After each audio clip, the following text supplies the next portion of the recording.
tema que nós vamos tratar a partir deste momento é o tema procedimento comum. Esse assunto, pessoal, é muito importante.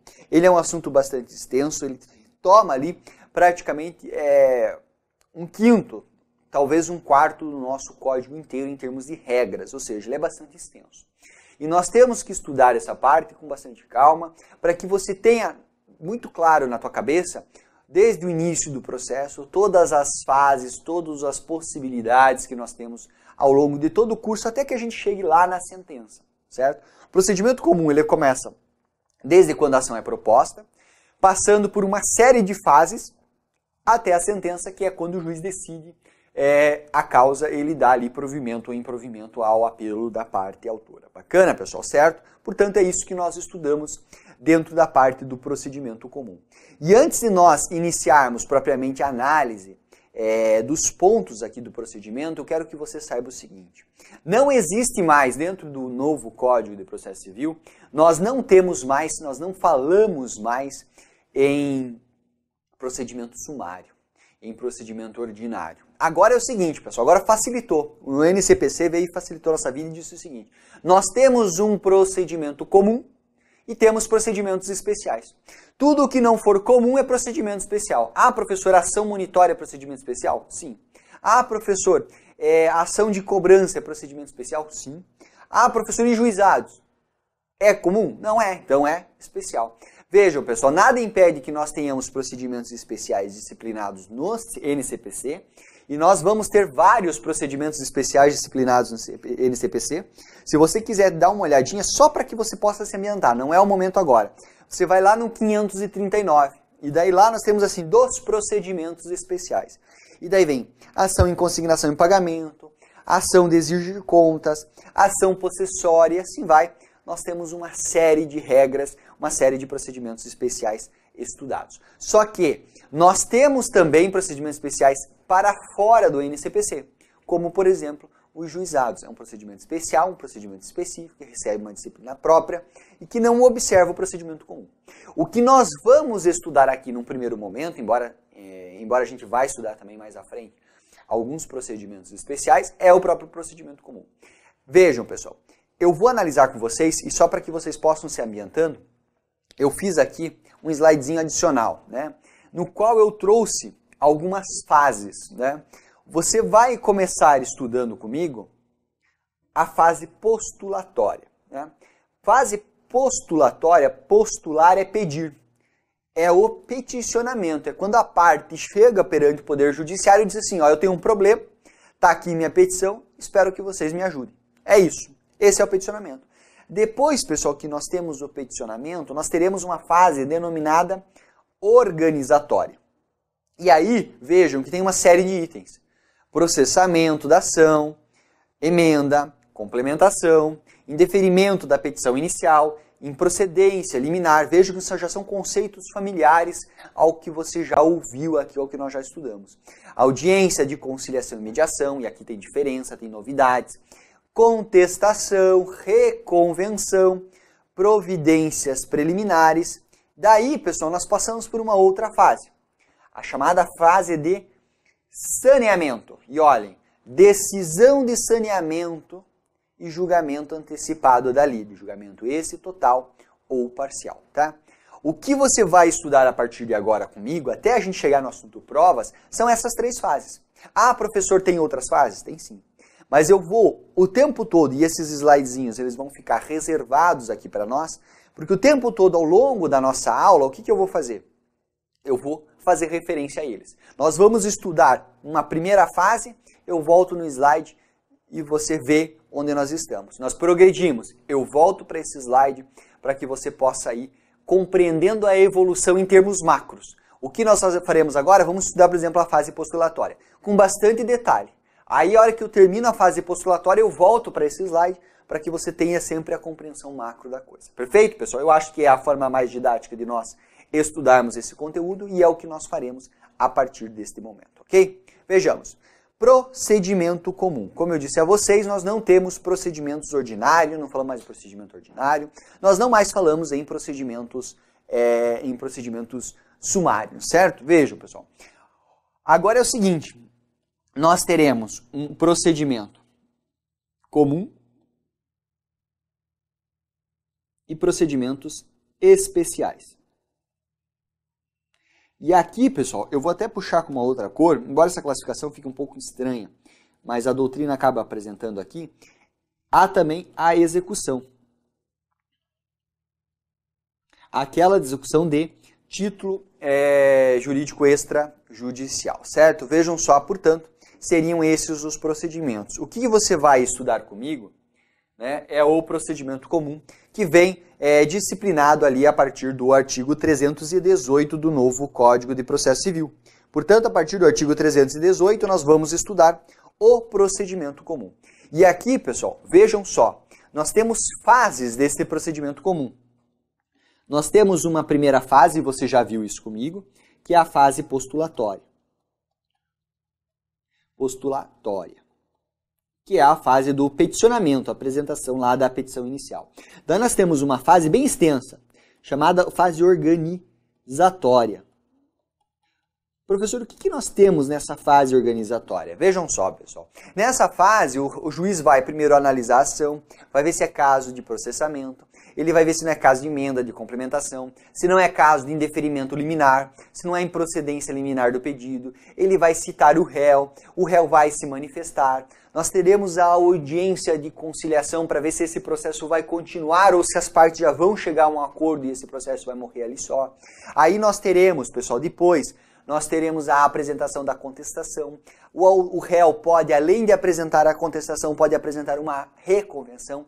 Ele pode contra-atacar o autor dizendo assim, tá bom, você fez um pedido, está pedindo algo em relação a mim, eu também vou fazer um pedido em relação a você. A reconvenção, ela é plenamente admissível. Ou seja, nós temos uma série de questões para organizar o processo. Organizar o processo para dizer o seguinte, tá, o conflito é esse, as discussões nesse conflito são X, Y, Z e W.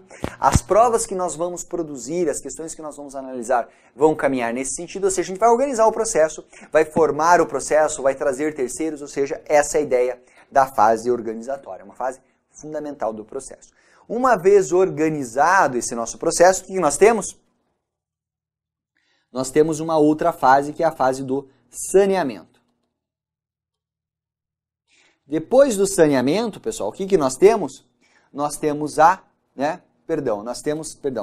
fase saneamento que ela vai entrar junto com a fase postulatória, junto com a fase... vou colocar aqui que daí fica mais claro para vocês. Saneamento. Mais importante é a clareza nesse aspecto aqui. Fase do saneamento. Daí nós temos a instrução. Aí nós temos a fase decisória. E depois nós temos a fase de execução. Fase de execução. Vejam, na fase postulatória apresenta a petição, né? Na fase postulatória a parte ela apresenta a inicial. Organizamos os processos, definimos o saneamento do processo, ou seja, quais serão os pontos que serão discutidos lá na instrução. Ainda dentro, alguns colocam dentro da fase organizatória, mas outros fazem a distinção aqui, tudo bem. Nós temos a instrução, né, que é a produção de provas propriamente. Depois que produziu as provas, o juiz vai decidir, não vai? Fase decisória. E uma vez decidido, nós temos, se for o caso, a execução, o cumprimento de sentença. Portanto, são essas as fases que nós iremos estudar a partir deste momento agora em relação ao procedimento comum. E pessoal, desde já, vamos para a fase postulatória. E aqui eu quero que você preste muita atenção, que você vá tomando nota, que você faça um esforço aqui de concentração, porque são informações importantes, pessoal. Vejam, primeira coisa, é um conceito, né? Um conceito de petição inicial. A petição inicial, ela é, de acordo com a doutrina, e esse é o conceito mais legal, pessoal, é um instrumento da demanda.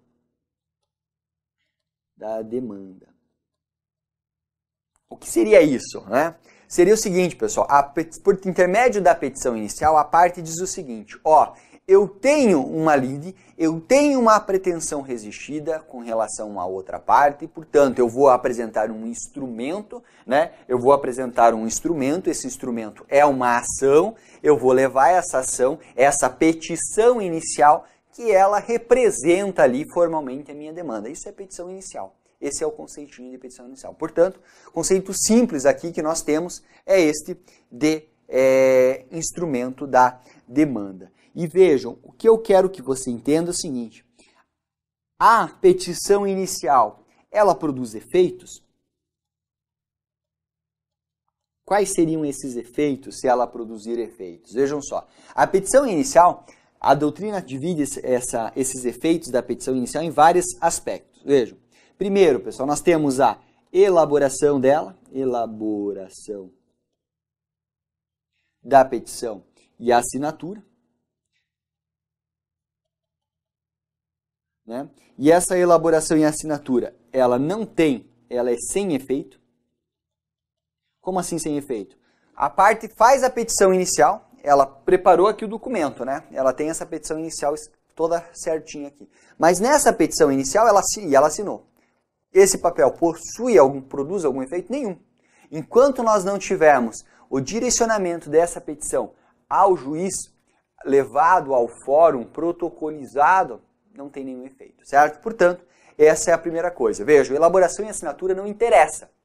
É importante que você saiba que ter um documento, uma petição inicial assinada, não gera efeito nenhum. Ela necessita que nós sigamos em frente aqui e que nós tenhamos agora o protocolo. E aqui nós já começamos a ter algum efeito. Vejam só, nós temos o protocolo. É o momento em que o estagiário lá, ele chega no cartório e apresenta a ação. Quando ele chega no cartório e apresentação, nós temos aqui, pessoal, a propositura da ação. A propositura da ação. E o 312 do NCPC diz bem isso. Né? O artigo 312 lá do nosso código diz o seguinte, que marca, deixa eu só pegar o 312 aqui, que é o primeiro lá do procedimento, que se fala o seguinte, ó, considera-se proposta a ação quando a petição inicial for protocolada, quando ela for protocolizada. E a propositura da ação só produz os efeitos mencionados lá 240, mas enfim, não interessa agora. Mas vejam, pessoal, nós temos, portanto, o protocolo marca a propositura. Ele vai ter aquele registro no lado da petição, nós temos aquele registro na petição dizendo assim, essa ação foi proposta.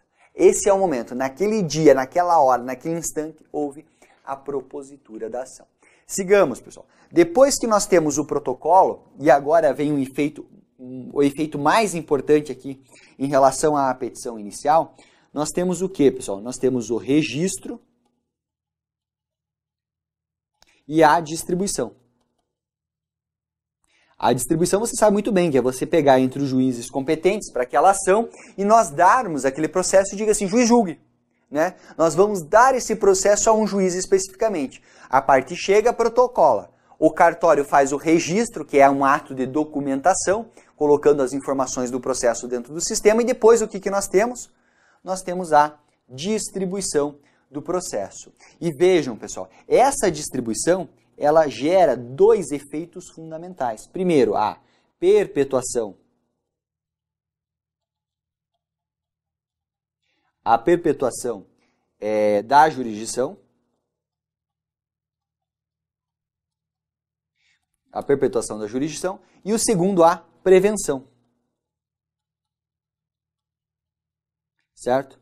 Ou seja, nós temos ali a impossibilidade de modificar a ação a partir do momento em que a ação foi ajuizada, e a prevenção, aquele juízo fica prevento para aquela causa, para aquele processo, para aquele objeto que está sendo discutido em juízo.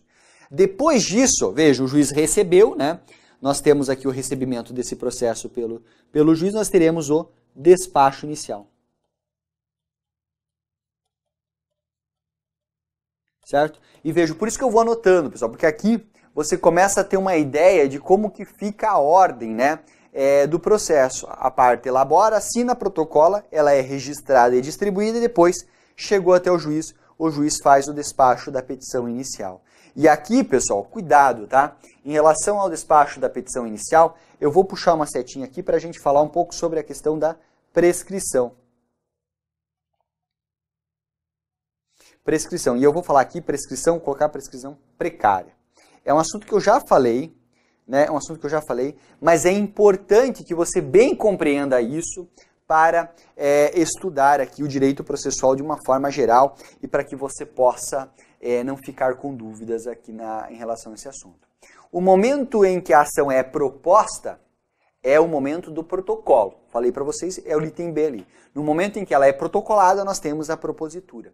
Nesse momento, pessoal, é quando nós temos a interrupção da prescrição. Ou seja, se a parte ela quer cobrar um contrato, ela tem lá 5 anos para que ela possa cobrar aquele contrato, ela tem que propor essa ação, ela tem que protocolizar essa ação dentro do prazo de 5 anos. Se ela protocolizar essa ação 5 anos e 1 dia, prescrito, ela tem que protocolizar pelo menos até o 5º ano.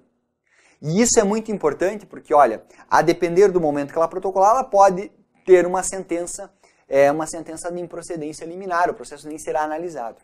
Só que aqui é o seguinte, pessoal, esse protocolo e o marco dessa prescrição na data do protocolo depende da observância de algumas regrinhas.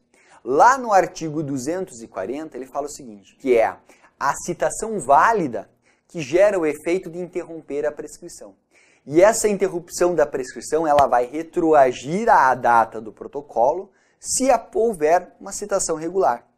Só que, se nós não tivermos ali a citação regular, se, por exemplo, o juiz despachar para a parte autora indicar um endereço e a parte autora demorar mais do que 10 dias, nós somente vamos considerar interrompida a prescrição, né? Interrompida a prescrição quando a parte for efetivamente intimada. Então, vejam só como que você tem que compreender a matéria em termos gerais. Nós temos o seguinte, pessoal. Nós temos, então, o protocolo marca a propositura da ação, depois o juiz vai despachar a petição inicial e nós temos, a partir do momento em que há o despacho, a chamada, vejam só, a prescrição precária, né? A prescrição precária, certo? Houve ali uma prescrição precária que ela é determinada pelo despacho inicial e a gente vai ver o resultado desse despacho inicial e dessa citação. Citou, beleza. Citou regular, nós vamos retroagir a prescrição ao protocolo, à protocolização daquela petição inicial. Se não citou regular, somente quando houver a citação posterior. Perfeito? Portanto, voltem na tela. Nós estamos agora dando uma boa aprofundada em relação à matéria, certo? Uma boa aprofundada aqui em relação à matéria e vejam os efeitos que nós temos, né? Vejam os efeitos que nós temos aqui em relação à petição inicial. São esses 4, certo? Estamos, pessoal, nessa parte inicial da matéria, bem no comecinho da petição inicial e agora vamos avançar para um teminha tranquilo, tá? Um teminha tranquilo, que não precisa você se preocupar muito, mas eu gosto de citar. Gosto de trazer aqui para a gente conhecer. Vejam só. Petição inicial. O peticionamento deve observar uma série de requisitos. E está aí. Olha só, são todos requisitos da petição inicial. E o que eu preciso que você saiba, né? O que eu preciso que você saiba aqui? Professor, eu preciso memorizar todos esses requisitos? Acredito eu que não. Você precisa ler esses requisitos com calma e compreender o que fala cada um deles, e é o que nós vamos fazer aqui, e lembrar de uma pegadinha que pode aparecer na sua prova porque nós tivemos uma modificação. E eu vou direto à pegadinha. Requerimento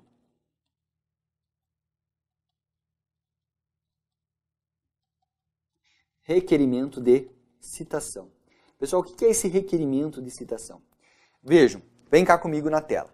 Lá no CPC de 73, nós tínhamos vários requisitos da petição inicial, quase todos esses que nós estamos analisando aqui. Só que tinha também o requerimento de citação.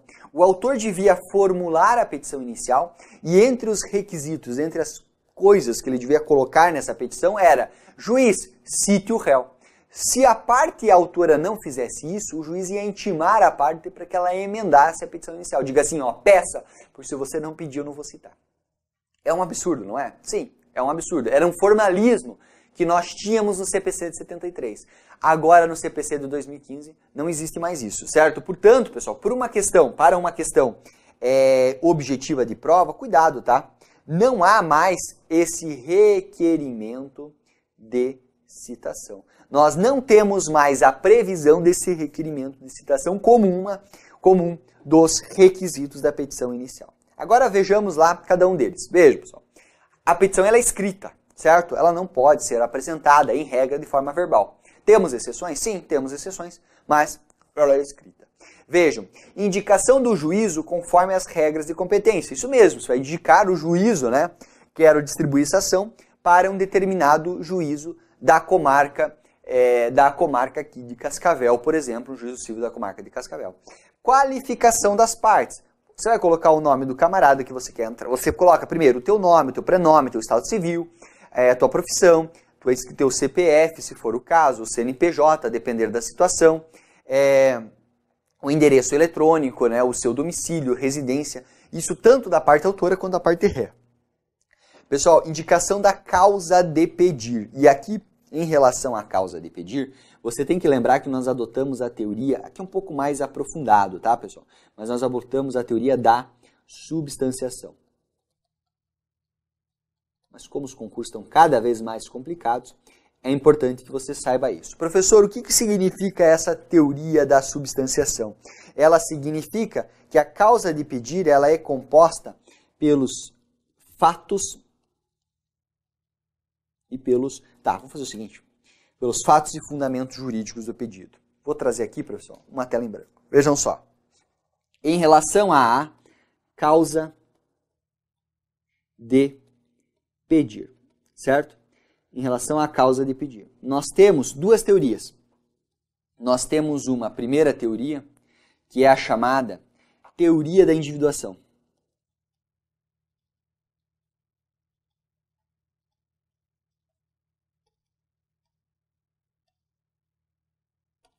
E essa teoria da individuação, ela simplesmente diz o seguinte, que você apenas vai indicar o quê?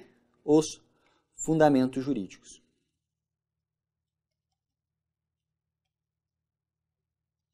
Isso é o que diz, né, a teoria da individuação. Ela fala que são irrelevantes os fatos apresentados pela parte, certo?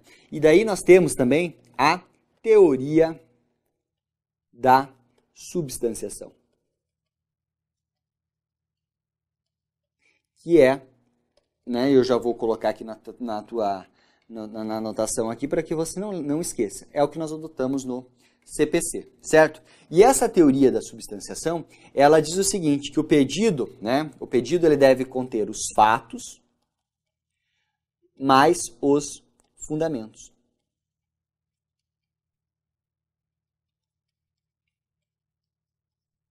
Mais os fundamentos jurídicos, certo? Então você vai considerar que a causa de pedir para o novo Código de Processo Civil adota a teoria da substanciação com indicação dos fatos e dos fundamentos jurídicos do pedido. Agora vem cá. Vamos dar um exemplo de cada uma delas? Vamos lá. Ó, o exemplo de teoria da individuação. Um exemplo de teoria da individuação, pessoal, seria o seguinte. Dado o inadimplemento, ó, esse é um pedido. Dado o inadimplemento, peço a condenação. Esse é um pedido. Olha só, nós só temos o quê? A indicação do fundamento jurídico. E esse fundamento jurídico é o inadimplemento. Aqui seria uma espécie de pedido formulado com base nessa teoria da individuação. Só que nós temos também, pessoal, e aqui você deve lembrar, que nós temos o que na verdade nós vamos acabar adotando no nosso CPC, é o seguinte, olhem só, devido, um pedido da teoria da substanciação, devido a contrato de empréstimo, devido ao contrato de empréstimo não quitado no prazo, certo? Requeiro a condenação A condenação do réu inadimplente. Veja como é mais completo, né? Olha qual que é a diferença aqui entre um e outro. E agora eu só pego o marca-texto para que a gente possa arredondar. Nos dois, nós temos a referência ao inadimplemento. Nos dois, portanto, nós temos os fundamentos. Só que a distinção, pessoal, fica por conta, né? A distinção, ela vai ficar por conta do quê? Ela fica por conta dos fatos. Porque na teoria da substanciação, né, nós temos o seguinte: devido ao contrato de empréstimo não quitado no prazo. Ou seja, na teoria da substanciação, a referência expressa aos fatos que levaram o pedido. E foi justamente isso aqui justamente isso que nós temos que ter no CPC. Quando a parte ela formular a sua petição inicial, ela não pode dizer o seguinte, que houve inadimplemento do contrato, portanto eu requeiro a condenação do réu. Ela deve dizer o seguinte: olha, nós tínhamos um contrato de empréstimo, esse contrato de empréstimo previa formas específicas de pagamento, a parte não observou as formas que nós havíamos combinado de pagamento e não me pagou no prazo. Portanto, em razão desses fatos, né, eu requeiro a condenação do réu pelo inadimplemento. Você faz referência ao fundamento jurídico, mas você deve também colocar os fatos, ok? Então volta na tela, eu trouxe aqui para vocês, eu quero que você analise, eu quero que você copie esse quadro aqui, para que você, de uma vez por toda, não confunda. Nós adotamos a teoria da substanciação, que exige a indicação de fatos e que dizem a indicação dos fundamentos jurídicos. Legal? Perfeito, pessoal. Então, avançando aqui, vejam só, né? Avançando aqui, vamos lá. Voltando para a causa de pedir, o que nós temos aqui na sequência? Falamos da causa de pedir, agora nós temos o pedido. O pedido é o objeto da demanda, é aquilo que a parte quer, é aquilo que a parte deseja. Nós temos também o valor da causa, você já estudou a parte relativa ao valor da causa.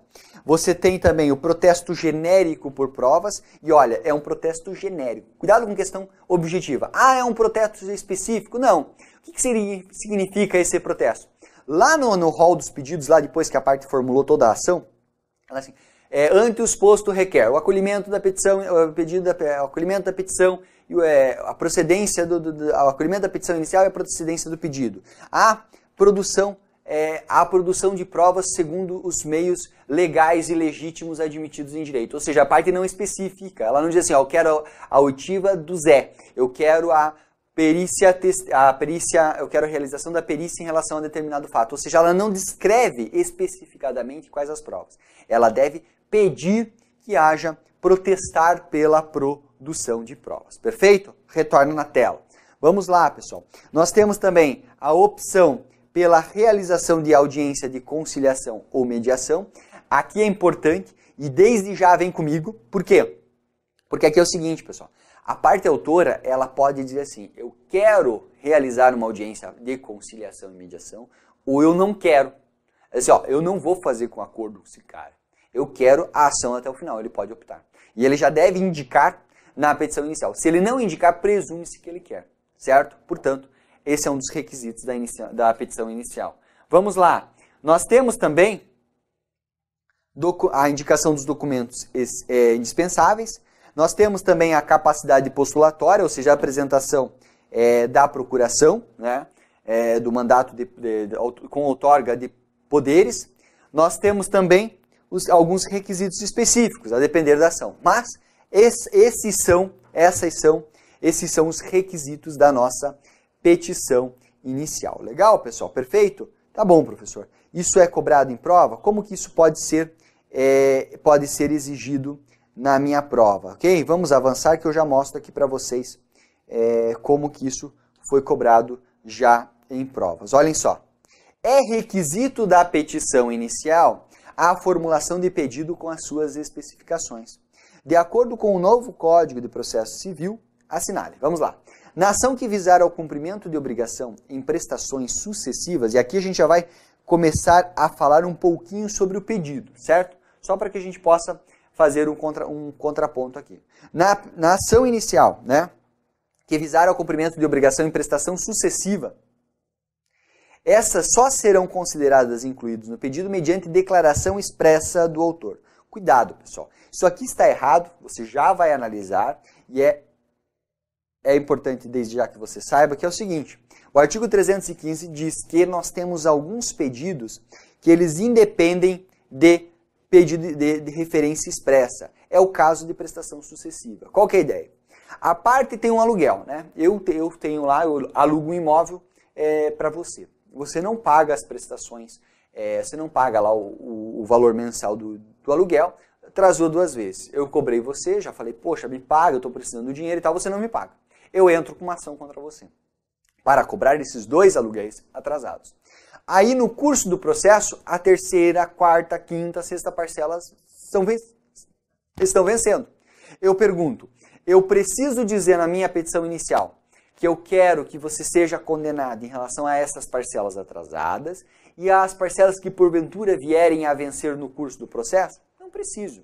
Eu preciso simplesmente dizer o seguinte, olha, eu estou entrando com essa ação para cobrar as parcelas atrasadas em relação ao meu contrato, certo? Portanto, juiz, por favor, condene você a pagar esses aluguéis atrasados. É isso. E o que vencer no curso do processo, ele é implicitamente considerado dentro do pedido. Portanto, letra A está fora, certo? Legal, pessoal. Vamos lá.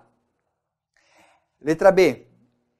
É permitida a formulação de pedido genérico em reconvenção nas mesmas hipóteses em que seria possível o pedido genérico na ação principal. Tá certíssimo, pessoal. Vamos analisar mais à frente a questão do pedido genérico, mas o artigo 324 fala que em determinadas circunstâncias, por exemplo, uma ação universal, uma ação de objeto indivisível, ou naquela em que você não puder determinar as consequências do fato, nós temos a possibilidade de formulação de pedido genérico. Portanto, letra B está correta. Vamos lá? Letra C, pessoal. Vejamos. O pedido pode ser aditado até a citação, desde que haja consentimento do réu. Ou seja, antes da citação eu vou precisar obter consentimento do réu? Claro que não. Você também nós vamos fazer um esqueminha muito bacana aqui para vocês para tratar desse artigo 329, mas o aditamento da petição inicial antes da citação, ela pode ocorrer da forma que a parte bem entender. Após a citação é necessário o consentimento.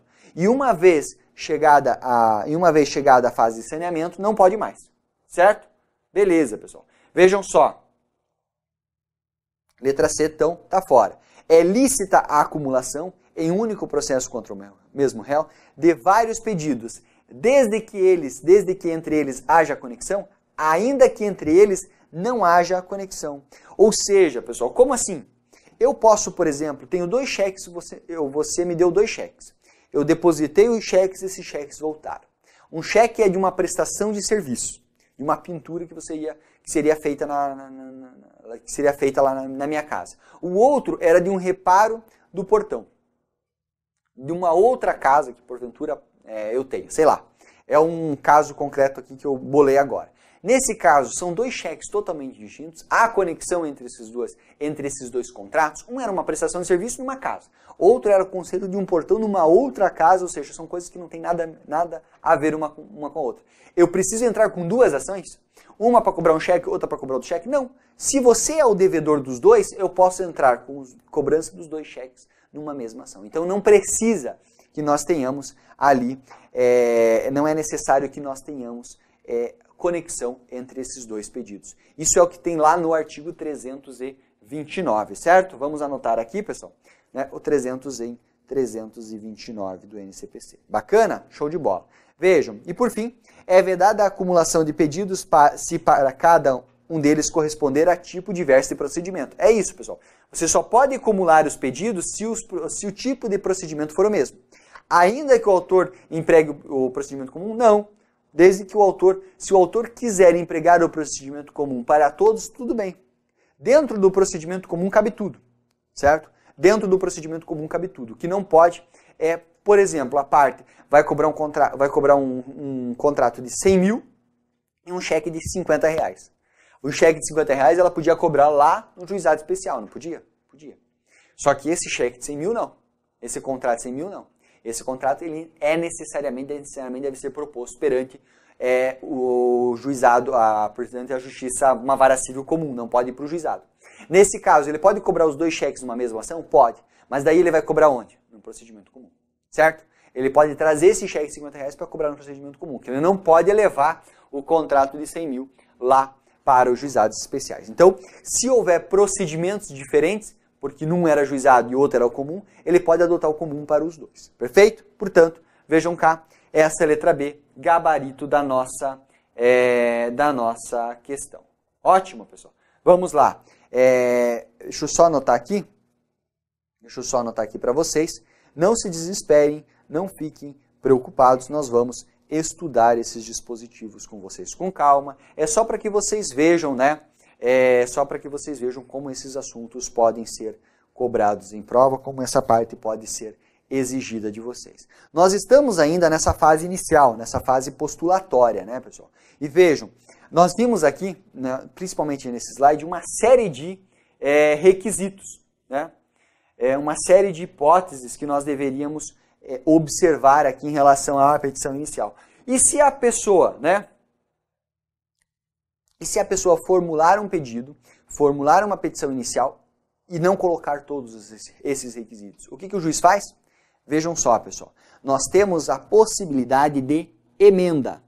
E aqui, atenção. Emenda. Nós temos a possibilidade de complementação. Em relação à emenda e em relação à complementação, ela poderá ocorrer quando faltar algum requisito,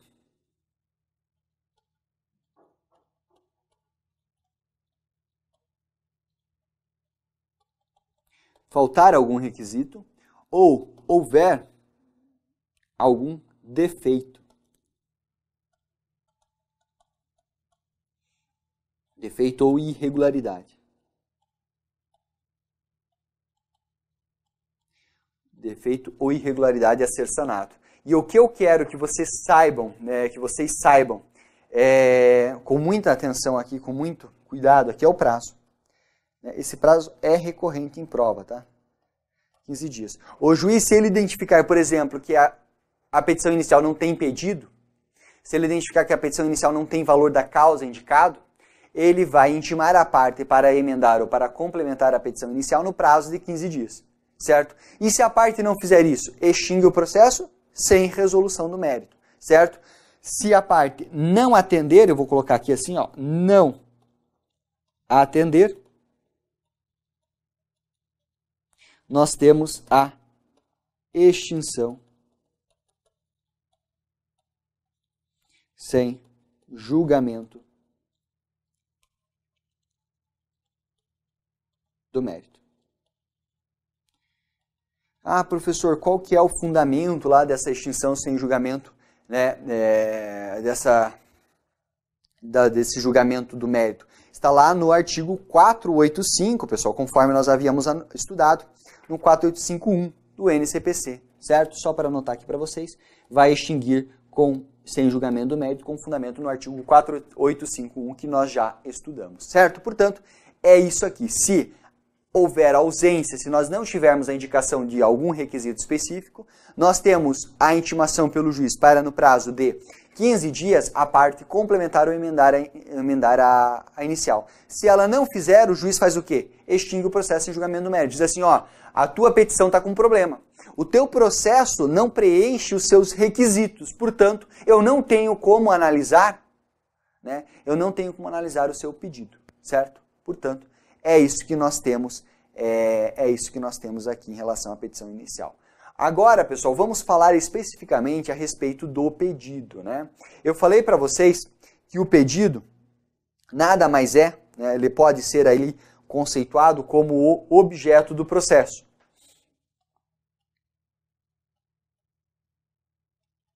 Objeto do processo. Nós estamos analisando esses requisitos iniciais. Vejam, é um objeto do processo que contém, né, que deve indicar os fatos, não custa refrisar isso, mas os fatos e os fundamentos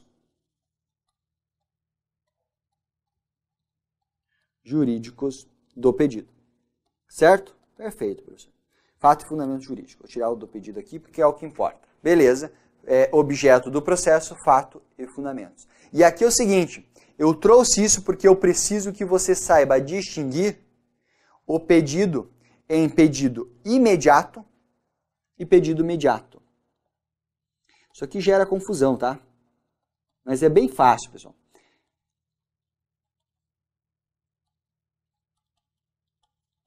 Pedido imediato e pedido imediato. O que é o pedido imediato? Imediato é o bem da vida. Tá, professor, não estou entendendo. Calma, pessoal, você vai entender bem facilmente comigo aqui. Vejam, e o pedido imediato é o provimento jurídico. Quer um exemplo? Quero. Vejam, o bem da vida, por exemplo, né? Qual que é o bem da vida que a parte pode estar requerendo? Ela pode estar pedindo uma indenização. Ela pode estar pedindo, por exemplo, um título de propriedade do bem, do imóvel. Esse é o bem da vida. O que ela está querendo? Ela quer dinheiro. Ela quer uma indenização por danos morais. É um exemplo de bem da vida. Ah, não. Ela está disputando uma propriedade, ela quer o próprio imóvel. Certo? Vejam, esse é o bem da vida. E qual que é o provimento jurídico? No caso da indenização, o que nós temos? Nós temos uma condenação. Condene, juiz, por favor, o réu para que me pague uma indenização no valor de 50 mil. Essa condenação é o provimento jurídico. Vejam só, pessoal. No outro lado, nós temos o quê? Nós temos a declaração. Como assim a declaração? Declare, seu juiz, que esse imóvel é de minha propriedade. Então vamos linkar um ao outro? Vejam só. Nós temos um pedido de declaração para que essa propriedade seja assegurada à pessoa ou a condenação a ser paga a indenização. Notem a distinção que nós temos entre pedido imediato, que é o bem da vida, que é o valor em dinheiro, que é o título do imóvel, que é aquilo que a parte quer, e o provimento e o pedido imediato é o provimento jurídico. Condene a parte a me dar esse dinheiro. Declare, seu juiz, que essa propriedade desse imóvel é minha. É essa a distinção entre pedidos que nós temos. Certo? Professor, isso aqui é tudo muito confuso, isso aqui é tudo muito abstrato. Eu sei, pessoal. Eu sei, eu concordo plenamente contigo, mas é importante que nós façamos, e esse é o momento, a ideia de um curso extensivo é justamente essa, para que nós possamos entrar em alguns detalhes, para que nós possamos compreender bem a matéria, certo? Portanto, em relação ao pedido, vamos fazer uma grande síntese? Vamos lá. Pedido o que é? Ele é o objeto do processo, né? Ele é objeto do processo, ele observa a teoria da substanciação. Por quê? Porque eu devo, no meu pedido, indicar os fatos e os fundamentos jurídicos do pedido, e ele se distingue em pedido imediato e pedido imediato. O pedido imediato é a condenação, é aquilo que eu quero, condene. Condene a um pedido imediato, que é o bem da vida, a me dar o dinheiro, certo? Essa é a classificação. E ainda, pessoal, dentro do estudo do pedido, e você viu que esse assunto cai na FCC, você acabou de ver comigo 2 slides atrás, e é para que você se incite aqui, fique concentrado na matéria. Vejam só, esse pedido ele se recebe uma série de classificações, certo? Recebe uma série de classificações. Vejam só, o pedido, ele em regra, né, deve ser certo. E é aquele pedido que vem expresso lá na petição inicial. Ah, eu quero uma indenização no valor de 50 mil reais. Isso é um pedido certo. Só que esse pedido, ele pode ser sucessivo. Como assim sucessivo? Vejam só, pessoal. O juiz, a parte pode pedir a condenação. Por exemplo, a condenação por um pedido, se o juiz der um pedido, ela diz assim, em razão desse primeiro pedido, se concedido, eu quero também outro. Ou seja, se você, juiz, reconhecer que essa propriedade é minha, esse é o primeiro pedido. Eu quero também que você me indenize, peça para a parte me indenizar pelo uso inadequado da minha propriedade. Qual que é a ideia? Eu tenho você tem uma propriedade, certo? Você tem um terreno lá. Vem uma outra pessoa e ocupa o teu terreno. E ela se diz proprietária. Você entra com uma ação para obter a declaração de que aquela propriedade é tua. E se você obtiver essa declaração, você quer sucessivamente, você quer que em seguida o juiz também indenize, peça que a parte que estava ocupando o teu imóvel pague pelo que ela usou indevidamente.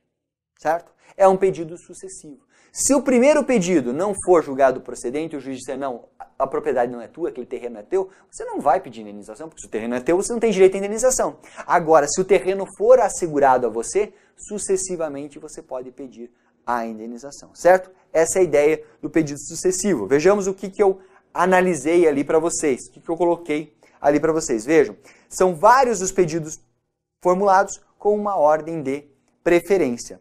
Vejam, o pedido também deve ser determinado, ou seja, o pedido deve ser delimitado. Temos exceções? Com certeza temos exceções. Já vamos tratar delas num próximo, né?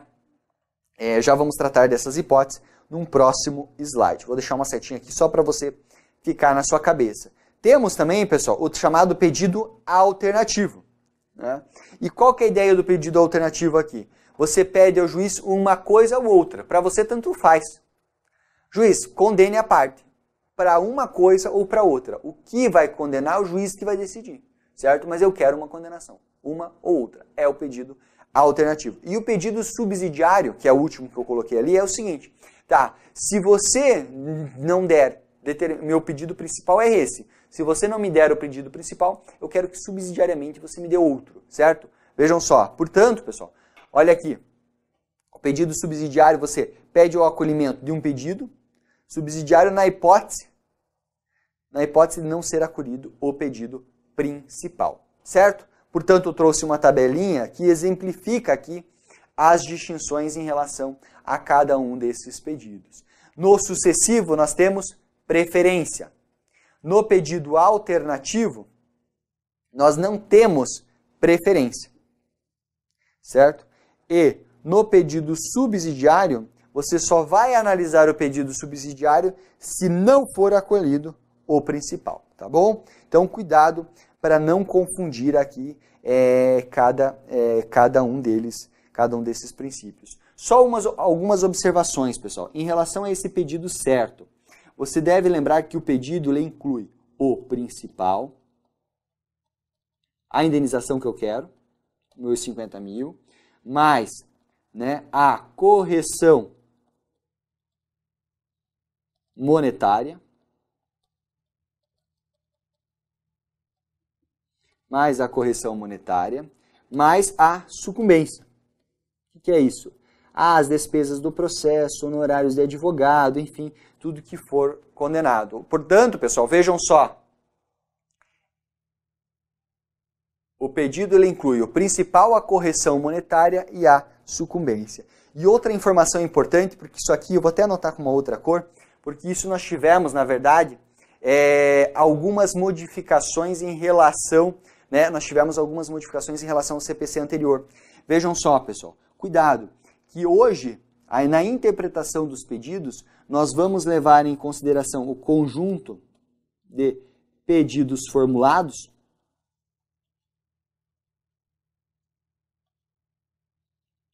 e segundo a boa-fé.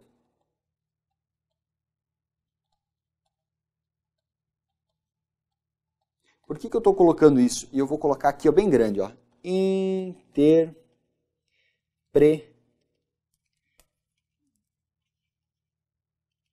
Interpretação. Eu vou colocar isso para vocês porque nós tivemos uma mudança em relação, né?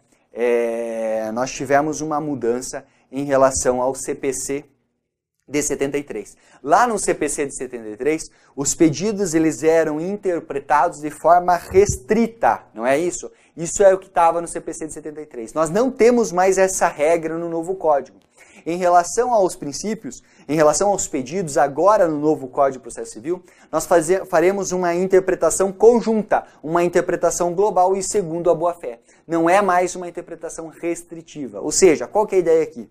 Antes nós tínhamos o seguinte, só podemos considerar que foi efetivamente pedido aquilo que está especificamente colocado na petição inicial. Se não foi colocado, eu não posso dar uma interpretação extensiva para considerar eu, juiz, que há outros pedidos para além daquilo que a parte disse. Ou seja, que a parte, na verdade, queria mais, mas ela pediu menos. Porque o juiz estava tomando partido, era isso que o CPC de 73 dizia. No novo CPC, o que nós temos? O juiz deve ser razoável, deve atuar de boa-fé, a interpretação deve ser razoável, de boa-fé. Deve levar em consideração todo o objeto da demanda, de forma que ele pode estender, pode restringir, vai depender do contexto fático. Perfeito, pessoal? Eu cito isso porque, Eu cito isso porque como é uma coisa diferente, como é um aspecto diferente que nós temos em relação aqui ao processo anterior, é sempre importante você ficar atento, tá bom? Pessoal, é o seguinte, em relação aos pedidos, portanto, são essas as informações. Restou a gente tratar aqui um pouco mais a respeito do pedido determinado, não é? Então vamos lá para um outro slide. Eu quero criar um esquema em relação ao pedido determinado. Vejam, o pedido determinado, ele é a regra, né? A parte já vai pedir especificamente, eu quero que seja declarada a propriedade, que o juiz declare que esse imóvel é meu, que ele está, eu quero que você me declare a propriedade desse imóvel. Eu quero, juiz, que você me assegure uma indenização por danos materiais no importe de R$50 mil em razão dos prejuízos decorrentes do acidente. Isso, pessoal, é pedido determinado. Só que, como ele está como regra, você sempre sabe que no processo nós temos isso. No direito nós temos isso de uma forma muito comum. Nós temos várias exceções. Né? E quais são as exceções? E aqui, cuidado. Nós temos as chamadas ações universais. Nós temos as chamadas ações universais. Professor, um exemplo de ação universal para facilitar na minha cabeça. Herança. Você não pode, Você vai entrar com uma ação para pedir a herança, por exemplo, você considera todos os bens da parte. Você não pode, pedir parte. A herança, ela é uma ação universal. Então você não precisa determinar, você não precisa especificar. Até porque é o seguinte, quando você entra com uma ação de herança, quando você entra com uma ação de inventário e partilha também, para discutir a herança da determinada pessoa, você não sabe de antemão quais são todos os bens que ela tem. Você entra com a ação para que essa ação se certifique e reúna esses bens. Portanto, você pede que o juiz delimite a herança. Você não sabe se nessa herança tem 2 carros, se tem um imóvel, se não tem imóvel, se tem dinheiro na conta, se não tem, se quanto tem na conta. Ou seja, você não sabe precisar. Portanto, nesse caso, o pedido é indeterminado, certo? É um pedido que você não sabe exatamente o valor. É diferente da indenização por danos materiais. Por danos materiais, quando eu peço 50 mil por conta do acidente que eu sofri lá, por danos que o cara causou no meu carro, eu já sei, eu quero 50 mil. Juiz, me dê 50 mil, que é o que eu preciso para ressarcir meus bens. O juiz pode dar mais, pode dar mais? Não, o juiz pode dar menos. Pode dizer que não provou ou que eu não tenho direito a tudo, certo? Mas o pedido é determinado. Agora, nas ações universais não há como delimitar. Numa ação de herança, numa ação que eu estou discutindo a partilha, eu não tenho como delimitar ali qual será o montante exato daquela herança. Ao final, sim, a gente vai saber, mas na petição inicial não, certo? Retornem na tela só um instantinho. Agora sim, vejamos, pessoal. Nós temos também a possibilidade de formulação de pedidos indeterminados quando não for possível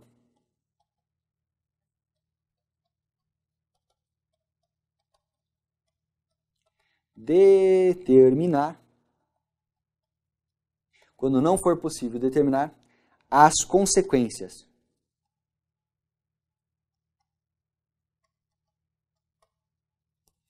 do ato ou fato. Do ato, eu vou colocar assim, do ato ou fato. Ou seja, quando a gente não souber inicialmente quais são as consequências. Me dá um exemplo, professor. Claro, o exemplo sempre salva vidas, né, pessoal? Vou dar um exemplo, vou colocar uma setinha aqui em cima. Lucros cessantes. eu sofri esse acidente, né? Eu sofri um acidente de trânsito, pedindo indenização por danos materiais, só que eu fiquei 30 dias incapacitado lá, eu vou ficar 6 meses, por exemplo, incapacitado de exercer as minhas funções. Nesse caso, eu quero os lucros cessantes. Eu quero que o juiz arbitre ali o quanto eu deixei de ganhar ao longo desse período que eu estou incapacitado de exercer as minhas atividades porque eu me machuquei, sofri um acidente de trânsito. Vejam, o aspecto da indenização material é fixo, é determinado, eu quero 50 mil para pagar meu carro, mas eu sofri danos, eu perdi minha capacidade de locomoção, eu tive, né? Eu quero, em razão disso, eu quero lucros cessantes. Eu posso dizer quanto que é? Não. Isso vai ser apurado o quê? No curso do processo, por intermédio de perícia, por intermédio de levantamento, por uma série de informações que serão definidas no processo. É mais uma hipótese, portanto, de pedido, né? É mais uma hipótese, portanto, de pedido indeterminado. Ótimo, pessoal. Legal. Vamos lá. Nós temos ainda outras hipóteses? Claro que sim. Nós temos também, né? Quando depender de ato ou fato, né? Quando para determinar ali o valor da condenação, nós dependemos de ação do réu.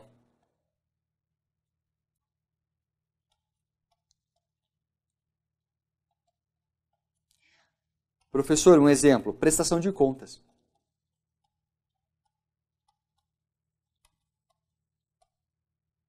Veja, numa ação de prestação de contas, eu quero que a parte preste contas, certo? Que o réu preste contas. Que ele apresente as contas daquilo que ele ficou responsável por administrar. Lá no final, depois de apresentadas as contas, se houver um saldo devedor, ele vai pagar a conta, não vai? Vai pagar a conta. Então vejam, pessoal, nesse caso eu sei exatamente, eu consigo determinar exatamente o pedido? Não sei, vai depender. Eu quero que ele preste contas e ele salde eventuais débitos. E qual é o valor do débito? Não sei. Vou saber quando? Quando tiver lá na sentença. É um caso de... É algo que depende, né, da produção de provas, vai depender das contas que forem emprestadas pelo réu. Portanto, essas são as 3 exceções, certo? Essas são as 3 exceções aqui em relação ao pedido determinado. Lembrando que a regra é que o pedido seja determinado e essas são as exceções que nós temos dentro do nosso CPC. Perfeito, pessoal? Então, são isso aqui. Eu queria falar ainda dentro dessa parte relativa ao pedido,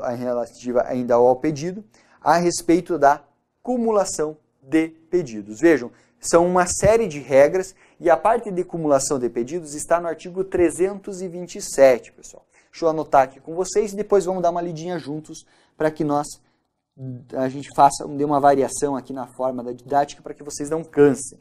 Vejam só, o artigo 327 do novo Código, ele vai prever ali a possibilidade, ele vai tratar da possibilidade do pedido, da acumulação de pedidos. Vejam só, o que é acumulação de pedidos? Eu pedi 2 coisas, indenização por danos materiais e por indenização por danos morais. É uma forma de cumulação de pedido. Vejam, o artigo 327, caput diz, se você está com o dispositivo ali, acompanhe. É lícita a acumulação em um único processo contra o mesmo réu de vários pedidos, ainda que não haja conexão entre eles. Os 2 cheques lá, você está lembrado, né?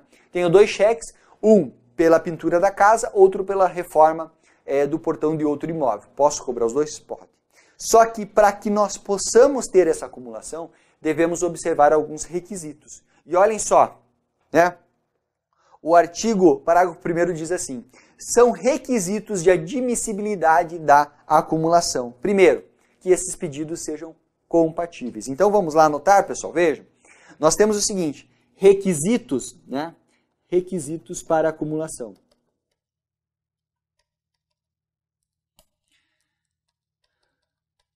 Requisitos para a acumulação de pedidos. Letra A. Primeiro deles é compatibilidade. O camarada pede uma condenação por direitos materiais e uma condenação criminal contra o cara pelo acidente de trânsito. Não pode. Não são 2 pedidos compatíveis aqui, certo? Letra B.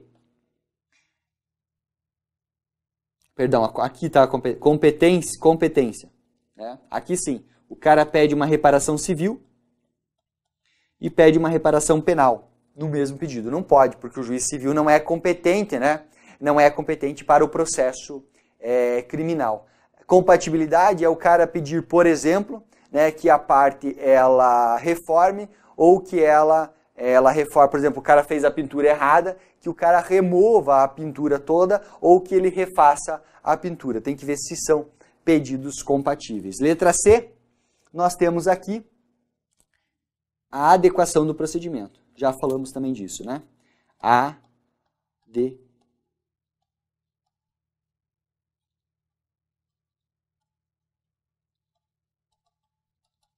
Então vai anotando aí, pessoal, que essas informações são relevantíssimas, certo? Portanto, são esses os requisitos para que nós tenhamos a acumulação de pedidos, certo? E essa acumulação, essas hipóteses aqui de acumulação, eu vou só colocar aqui para vocês, para que você não confunda. Essa é a voluntária. Como assim voluntária, pessoal? Isso aqui depende da parte. Ah, eu quero cobrar os 2 cheques no mesmo ação, ou eu quero cobrar um cheque numa ação e outra na outra. Tudo bem, fica ao meu cargo. Eu decido isso, eu faço essa, né? Eu faço essa acumulação da forma como eu quiser. Isso é a acumulação voluntária. Só que nós temos também, e eu vou colocar aqui embaixo, ó, nós temos também hipótese de cumulação legal. E o que seria essa acumulação legal? São pedidos que são acumulados dentro do processo que decorre da lei, pessoal. Ou seja, a própria lei prevê a possibilidade deles serem acumulados. E quais são essas hipóteses? Vejam lá, prestações periódicas. E aqui eu vou ler bem com calma com vocês, porque eu quero que você entenda. Prestações periódicas, porque isso está caindo.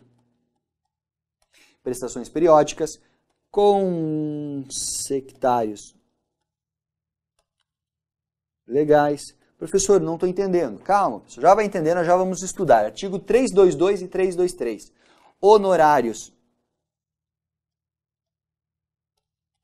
e custas. Né? Honorários e custas são ali esses pedidos que decorrem de lei. Né? Decorrem de lei. Professor, que artigos mesmos? Vamos lá dar uma olhadinha rápida no 323 no 323 do NCPC. E vejam, pessoal, olha só aqui, ó, 323 do NCPC. Ele fala o seguinte: na ação que tiver por objeto o cumprimento de obrigação de prestação sucessiva, é o caso lá do aluguel. Camarada não paga e as demais prestações vão vencendo, certo? Essas serão consideradas incluídas no pedido, independentemente da declaração expressa pelo autor, portanto, uma hipótese de cumulação do pedido que decorre da lei e que não é voluntária, não necessita de requerimento da parte, né?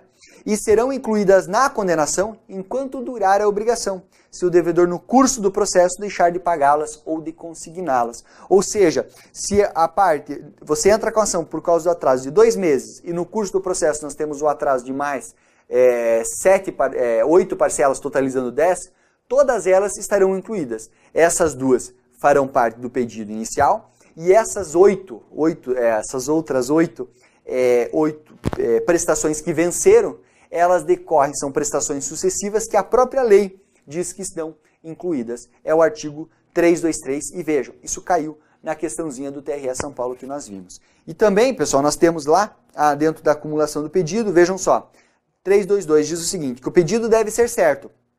Compreende-se no pedido. Principal, juros, né? O principal, os juros, a correção monetária e as verbas de sucumbência, certo? Portanto, vejam só, é o que nós temos aqui, são as hipóteses decorrentes de acumulação dos pedidos, é o que nós temos aqui para a sua prova, perfeito? E professor, o que são esses pedidos implícitos que nós temos aqui?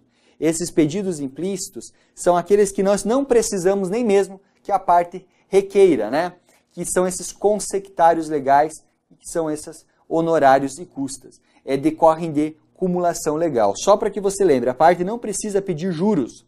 A parte não precisa pedir ressarcimento de despesas.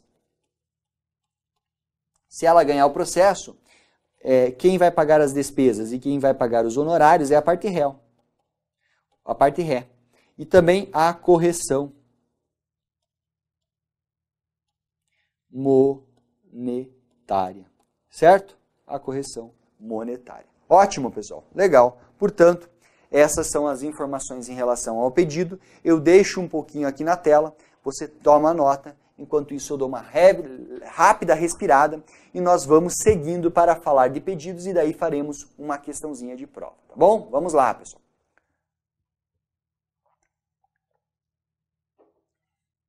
Vejam, são uma série de regras que nós temos que ficar bem atento aqui, porque isso está caindo. Você viu aquela questãozinha do TRE São Paulo? Era justamente isso que nós tínhamos cobrado na nossa prova, tá bom? E agora eu vou perguntar para vocês, eu acho que essa pergunta eu faço na tela. Vem cá comigo. Eu posso modificar o pedido? Como assim? Eu formulo lá um pedido, certo? Eu quero uma condenação por danos materiais num acidente de trânsito. Eu fiz a ação, aí antes de citar o réu, eu digo lá, não, eu quero fazer o seguinte, quero incluir também o pedido de danos morais. Posso? Posso ou não posso? Posso. Depois que citou o réu, é possível alterar o pedido? É. Mas é da mesma forma que antes da citação? Não.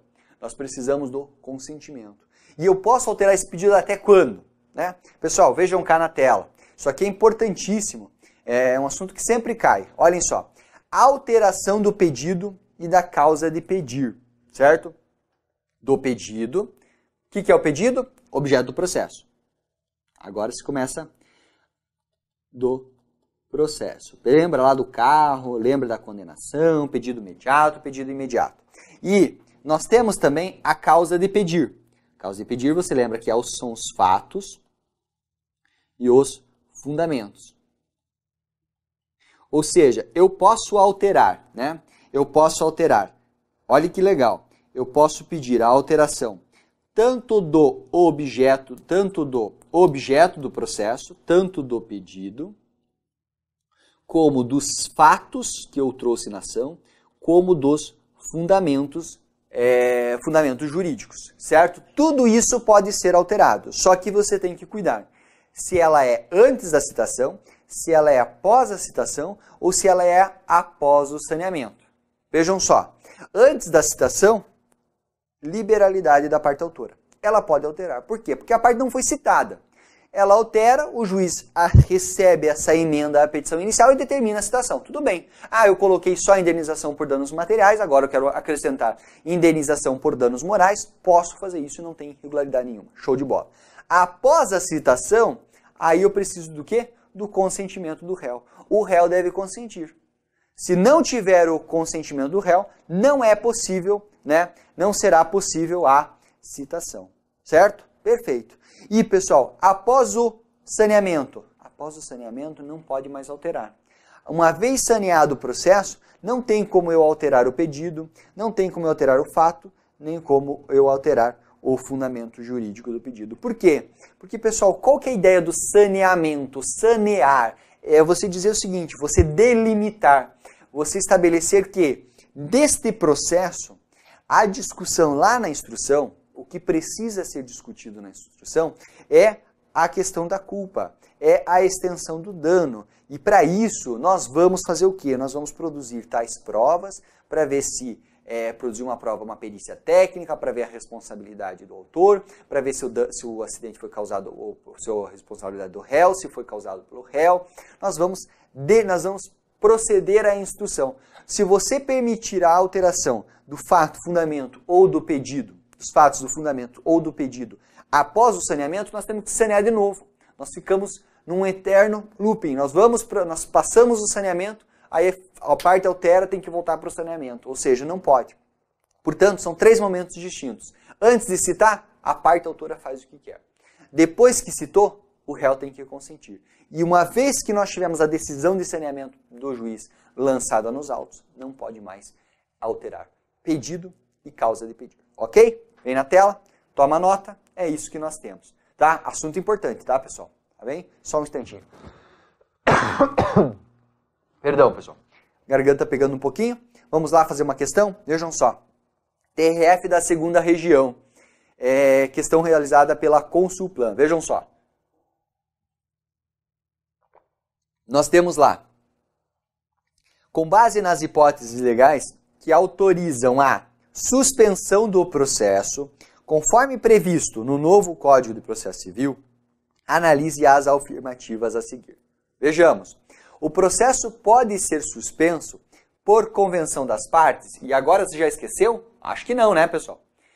O processo pode ser suspenso por convenção das partes por prazo não superior a 6 meses?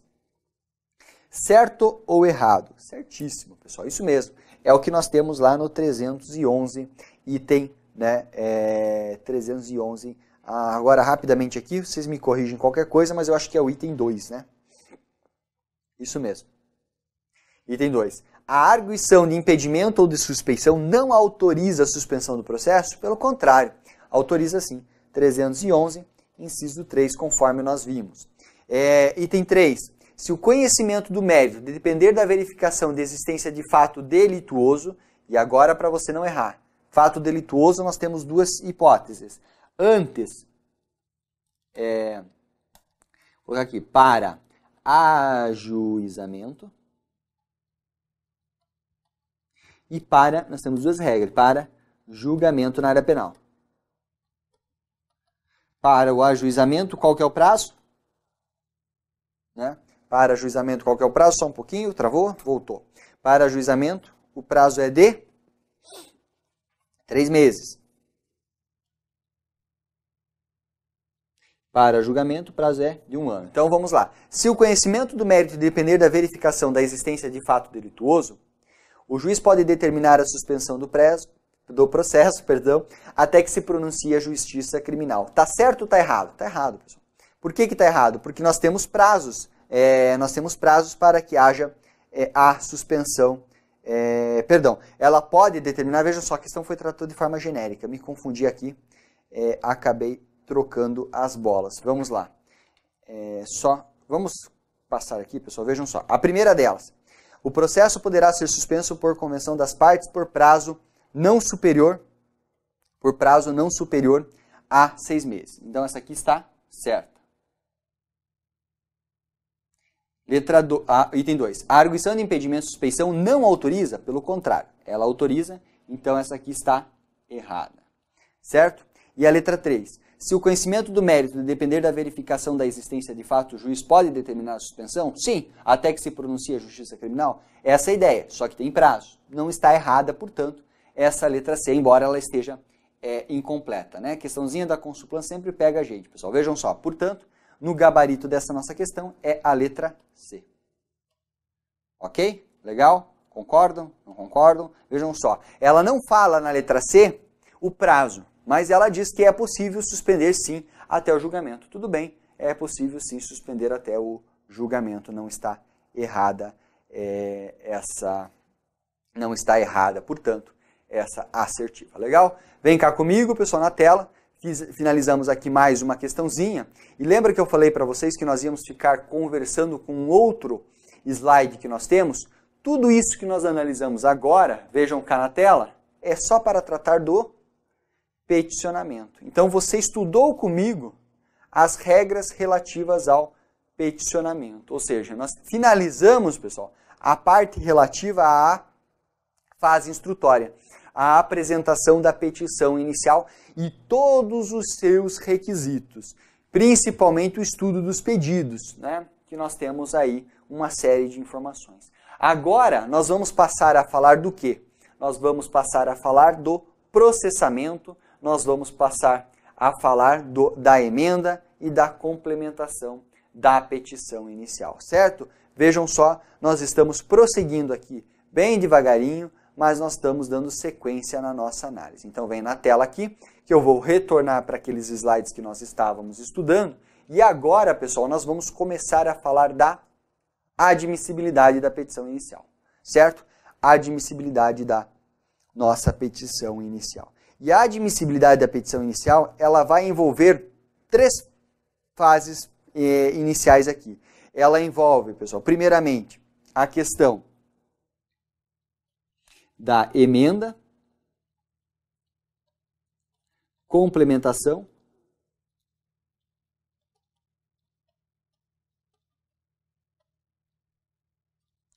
ou processamento.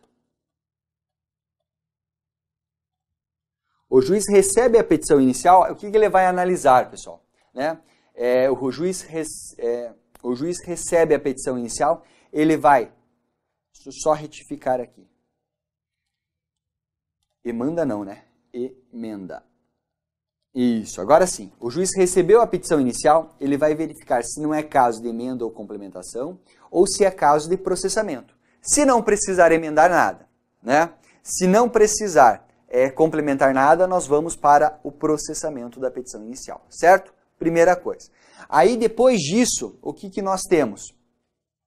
Né? Depois disso, o que nós temos? Se o juiz pode também chegar à conclusão que é caso de indeferimento da petição inicial. Né? Vou colocar simplificado aqui. Professor, eu já sei o que é esse indeferimento da petição inicial. Esse indeferimento da petição inicial é quando nós temos aquelas hipóteses lá dos artigos que eu já estudei com você, do artigo 330, 331 do NCPC, no qual nós temos a extinção do processo, extinção sem julgamento do mérito, e há apenas formação da coisa julgada formal. Não é isso? É isso. Isso mesmo.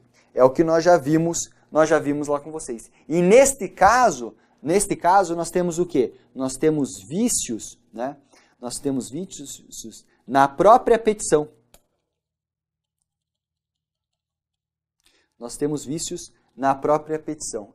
É isso? Isso mesmo. Ou seja, o juiz vai olhar para o processo, vai ver se é um caso de emenda, vai ver se é um caso de complementação da petição inicial, ou se ele vai determinar o processamento. Na sequência, ele vai analisar se essa petição inicial ela está correta. E se ela não estiver correta ou houver algum vício, o que ele faz? Ele extingue o processo? Sim, só que cuidado. O juiz não vai extinguir o processo e pronto. Você tem que lembrar disso, eu já falei disso várias vezes e vou continuar falando até o final do curso.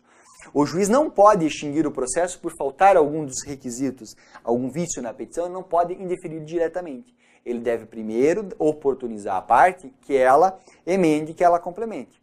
Ele dá o prazo de 15 dias e diga, corrija. Não corrigiu, aí sim ele parte para o 2. Certo? Por isso que nós temos uma ordem, pessoal. E vejam, né? E vejam, pessoal, nós temos também a possibilidade da improcedência liminar. Ah, professor, improcedência liminar eu também já sei, vou preencher aqui para você. Beleza, então vamos lá. Improcedência liminar. A improcedência liminar, como você já sabe, nós temos ela lá no artigo 332 do NCPC. Ela gera o quê? A extinção do processo com julgamento do mérito.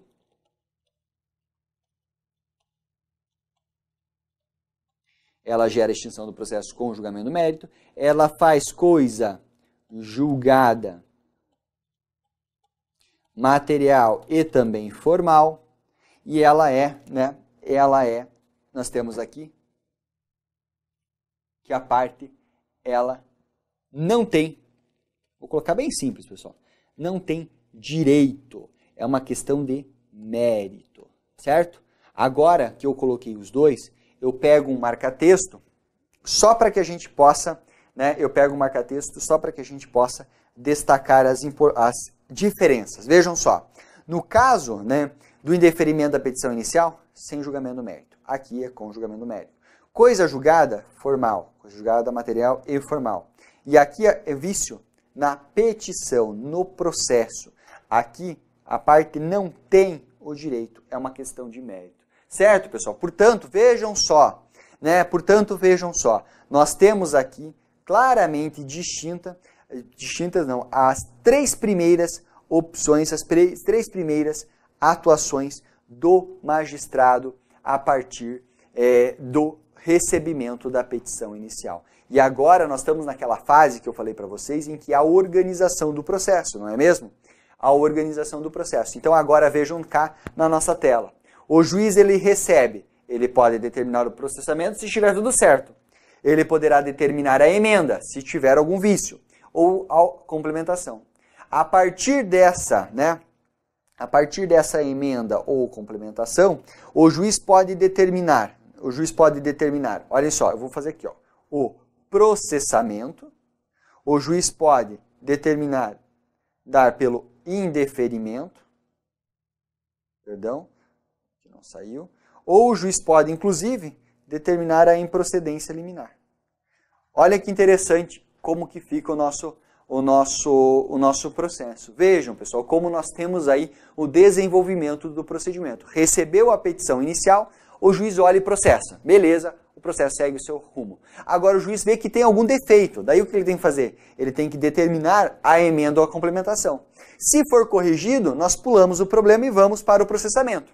Retornamos para cá. Se for um problema de vício e não for corrigido, nós temos o indeferimento da petição inicial. E se for o caso de improcedência liminar, se for um caso de problema de mérito, que na parte não tem realmente direito, por exemplo, prescrição e decadência, ele já dá a improcedência liminar do pedido. E vejam como a gente vai evoluindo, pessoal, dentro do nosso procedimento, como nós vamos conseguindo tratar agora, a partir das várias fases do processo de forma bem cadenciada, certo? Então agora retorno na tela, porque nós estávamos aqui. Né? E o que eu vou fazer com vocês agora? Analisar rapidamente as hipóteses de indeferimento da petição inicial. Vejam, o artigo 330 fala o seguinte, que a petição inicial ela será indeferida quando nós tivermos uma petição inicial inepta. Tá, professor, o que é uma petição inicial inepta? Eu já puxei aqui para vocês. Será inepta a petição inicial quando faltar pedido ou causa de pedido. Lembra de todas aquelas regrinhas do pedido, da causa de pedir? Ou seja, se eles não forem formulados de forma correta, o juiz diz assim, ó, essa petição inicial é inepta e eu extingo o processo sem julgamento de mérito. Se o pedido for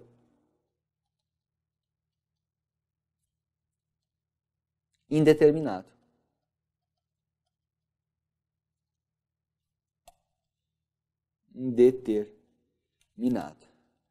Ah, professor, mas tem hipóteses em que o pedido pode ser indeterminado. Tudo bem, mas a regra é que não seja.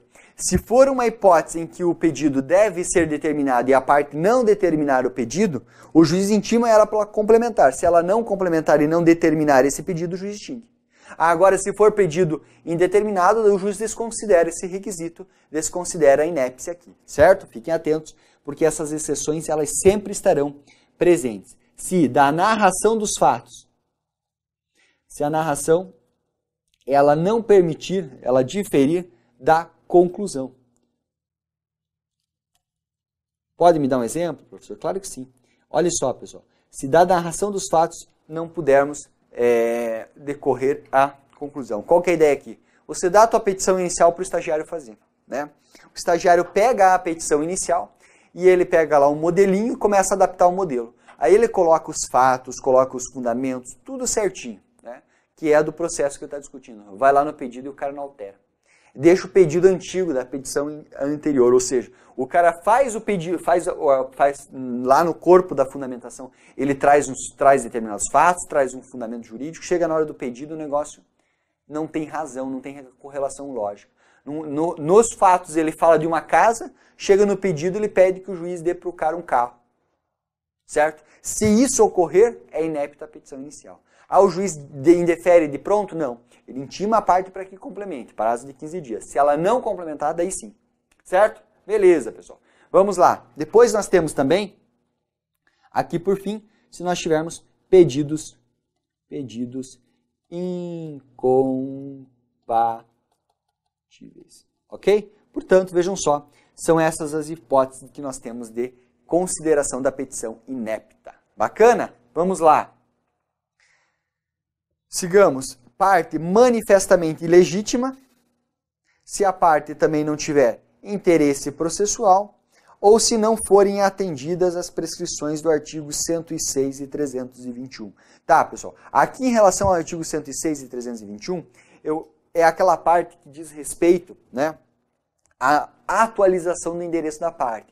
É dever da parte, eu não vou nem pegar o código aqui, depois você dá uma olhadinha lá, é dever da parte que ela mantenha, né, que ela mantenha o endereço atualizado. Se ela não mantiver o endereço atualizado, e o 106 fala bem disso, né, se ela não deixar o endereço atualizado, o juiz poderá indeferir a petição inicial por conta da qualificação. Bacana, pessoal? Então, volta na tela. Essas são as hipóteses de indeferimento, né? São as hipóteses de indeferimento da petição inicial. Legal? Show de bola? Vamos avançar aqui no nosso estudo? Vamos lá, pessoal. Veja que nós estamos indo bem, nós já estamos passando agora, nesse momento, para a hipótese de improcedência liminar, que lá dentro daquela linha do tempo que eu fiz para vocês, daquela sucessão de atos, já é o item 4 aqui do nosso estudo, certo? Já é o quarto item da nossa análise. Vejam só. E aqui é o seguinte, nós temos nas causas em que dispensem a fase instrutória, o juiz, ainda que nem cite, independentemente da citação do réu, ele pode julgar improcedente liminarmente o pedido na seguinte hipótese. Ou seja, o juiz, antes mesmo de citar o réu, já diz que o réu ganha. Já dá a improcedência do pedido ao autor e, portanto, ele está dizendo que o réu irá ganhar. Vejam só. Quando que isso pode acontecer, pessoal? Quando nós tivermos enunciado de súmula do STF ou do STJ. Qual que é a ideia aqui? A parte está postulando alguma coisa contrário ao entendimento do STJ, contrário ao entendimento do STF. O juiz diz assim, não vou nem tocar esse processo. Eu já sei que eu tenho que seguir a jurisprudência, e agora vem cá comigo na tela, porque você já sabe muito bem, né, que os precedentes possuem uma enorme importância na nossa sistemática processual. Portanto, se a parte ela já entra pedindo, a jurisprudência também possui um papel fundamental, se a parte já entra pedindo uma coisa que o STF diz que não vai dar, por que o juiz vai tramitar o processo? Por que o juiz vai produzir prova? Por que o juiz vai ouvir testemunhas? Não há necessidade, o juiz já acaba com o processo, já ceifa o processo ali na hora. Ele diz o seguinte, ó, dou a improcedência, julgo liminarmente improcedente o pedido do autor, porque o pedido formulado, ele é contrário, ele afronta a súmula tal do STF, a súmula tal do STJ, certo? Portanto, é a primeira hipótese. Veja que nós conseguimos dar, pessoal, né? Nós conseguimos dar uma certa velocidade aqui ao processo como um todo. Bacana? Vejamos lá. Acórdão proferido pelo STF ou pelo Superior Tribunal de Justiça em julgamento de recursos repetitivos. Aqui, pessoal, nós estamos falando de acórdãos do STF e do STJ. E eu só vou colocar aqui a informação em outra cor em relação a recursos repetitivos. São aqueles recursos que são recorrentes, que sempre estão perante os tribunais. Se o STJ, se o STF já decidiu a respeito dessa matéria e tem um acórdão paradigma, a parte entrar pedindo o contrário daquilo que já se tem decidido de forma corriqueira no tribunal, não há necessidade de o juiz tramitar o processo. Ele mesmo, né? Ele mesmo já faz a extinção do processo. Bacana? Vamos lá, pessoal. Vejam aqui a terceira hipótese. É entendimento firmado em incidente de desconsideração de demanda, incidente de resolução de demandas repetitivas ou assunção de competência, ou seja, o famoso IRDR e também IRDR e também o IAC. Você vai estudar esses incidentes mais à frente, mas qual que é a ideia aqui, pessoal? Nós temos aqui no IRDR o seguinte, nós temos várias demandas repetitivas, né, que são ajuizadas, e daí o tribunal ele vai lá e fixa um entendimento, né? O tribunal vai lá e fixa um entendimento predominante. Ele fixa esse entendimento predominante em sede desse IRDR e isso vai se aplicar a todo o processo. Se a todos os processos que entrarem desde então, até que haja talvez a superação desse entendimento. Mas enquanto esse entendimento estiver sendo aplicado pelos tribunais, nós não temos a possibilidade de a parte entrar, ela pode até entrar contrariando esse entendimento, mas o juiz pode dar a improcedência liminar do pedido dizendo assim, ó, não vou nem julgar, porque eu vou seguir esse IRDR, o teu pedido é frontalmente contrário a esse IRDR, então não faz sentido. A mesma coisa se aplica em relação ao IAC. ao incidente de assunção de incompetência. A parte está discutindo ali uma questão de incompetência, mas já houve a fixação dessa incompetência, o juiz, ou dessa competência, o juiz já pode deferir, dizendo, ó, essa matéria não é minha, eu extingo o processo sem resolução de mérito e eu não vou julgar, eu extingo esse processo com resolução de mérito, porque já temos um IAC julgado anteriormente. Só uma observação aqui, pessoal, que tem cara, né, tem cara de questão, tem cara de questão de prova. Vejam só, esses IACs e esses IDRs podem ser fixados tanto no STJ, como no STF, como num Tribunal de Justiça, como num TRF. Não há necessidade de que ele seja só do STJ ou do STF. Se nós tivermos um IAC fixado no âmbito do Tribunal de Justiça ou do TRF respectivo, podemos ter a decisão pela improcedência liminar. Ótimo, pessoal. Bacana? Vamos lá. E também, né, olhem aqui, quando nós tivermos contrariedade a uma súmula do Tribunal de Justiça, só que atenção, em relação a direito local, certo? Então, vou colocar aqui súmula, TJ, só que você lembra, na hora que você for estudar na sua prova, que é só sobre direito, direito local. Professor, o que seria esse direito local? Vamos colocar aqui, pessoal, o direito, por exemplo, municipal, né? Ou uma legislação, vou colocar aqui direito municipal, vou colocar direito estadual também. Uma jurisprudência, por exemplo, que o TJ fixe em relação ao entendimento da Constituição do Estado. Né? Se esse pedido contrariar essa súmula, e essa súmula foi editada, nós temos a improcedência liminar do pedido. Legal? Perfeito. E aqui, pessoal, o que eu quero que você fique na sua cabeça, é a desnecessidade de citação do réu, certo? Desnecessidade de citação do réu. Cuidado, tá? Não é necessário citar o réu. O juiz pegou a petição inicial, viu que a petição inicial ela preenche todos os seus requisitos de validade. Ele vai determinar o processamento. Só que antes disso, ele olha para ela e diz assim, poxa, o pedido desse cara aqui contraria entendimento fixado na jurisprudência do STF, contraria uma súmula aqui do meu Tribunal de Justiça em relação a direito estadual, ao que está prescrito na Constituição. O que eu faço? Eu dou improcedência liminar. Eu julgo extinto o processo, eu dou uma sentença julgando extinto o processo sem a citação do réu. Isso mesmo. Sem a citação do réu. Depois que o juiz deu essa sentença, nós temos algumas coisinhas a observar aqui importantes, pessoal. Primeiro, é sentença. Se é sentença, qual é o recurso cabível? A apelação. Então, anotando aqui. Vejam, dessa sentença, né? Dessa sentença, vou colocar aqui. Dessa sentença, nós temos o que, pessoal? Nós temos a apelação. E aqui algumas informaçõezinhas relevantes no que diz respeito a essa apelação. Essa apelação ela vai ser apresentada no prazo de 15 dias. 15 dias é sempre o prazo da apelação.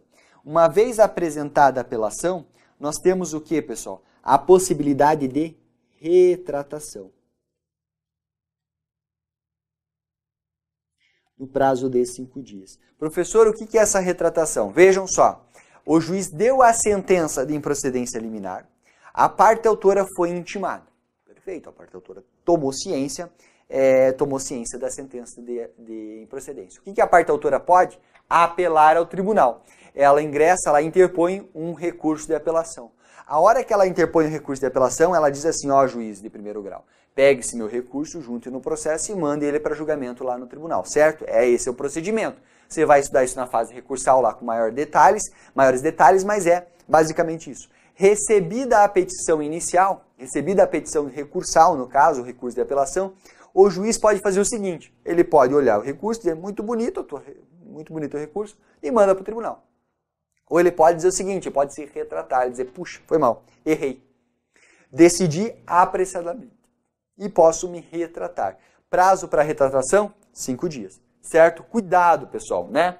Cuidado aqui em relação a isso. O prazo para a retratação é de 5 dias. Se o juiz não retratar, Se o juiz não retratar, o que nós temos?